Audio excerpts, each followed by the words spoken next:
There's no need to be scared. All it says is that you accept full responsibility for your actions.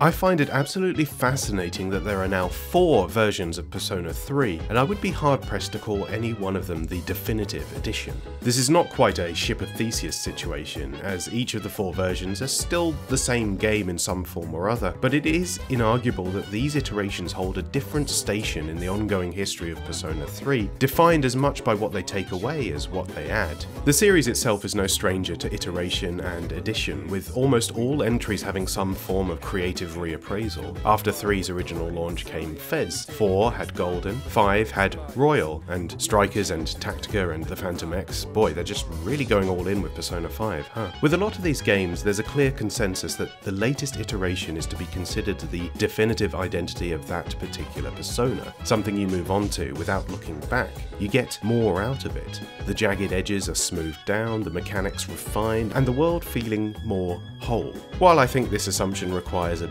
bit of reflection in terms of whether these new additions are actually inarguably a better or more meaningful experience than the original, I think most people would agree that if you are new to the series, these are the games you play, not their predecessors. Persona 3, however, that's a different kettle of fish altogether.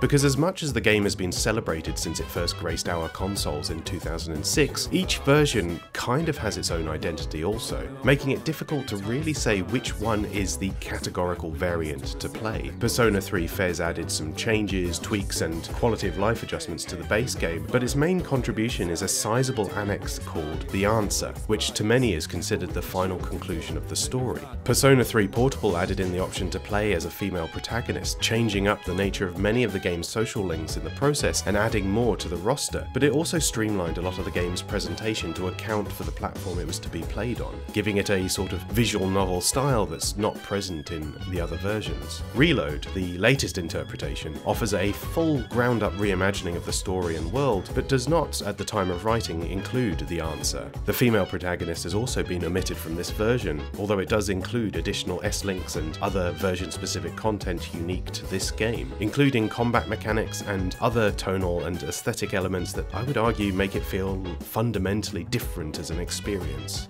It would be unfair to consider any of these 4 editions incomplete. Each one was built and balanced precisely for what it offers, not what it does not. With each inclusion, thought has gone into how it interacts and balances with what's already there. With each omission, a similar story is to be had. As a creator myself, I appreciate that sometimes when you've gone gold on a project, you don't just stop thinking about it, or thinking about what other ideas got left out. You can work on something quite literally forever if you don't stop yourself. This adding, subtracting and refining is a process that P Studio is well versed in by now, but it presents an interesting conundrum because, as it stands, 2 of the 4 versions of Persona 3 are not currently accessible unless you happen to own a physical copy of them in a working PS2, or obtain them via other dodgy but ethically sound means. Have you seen the going prices on eBay at the moment?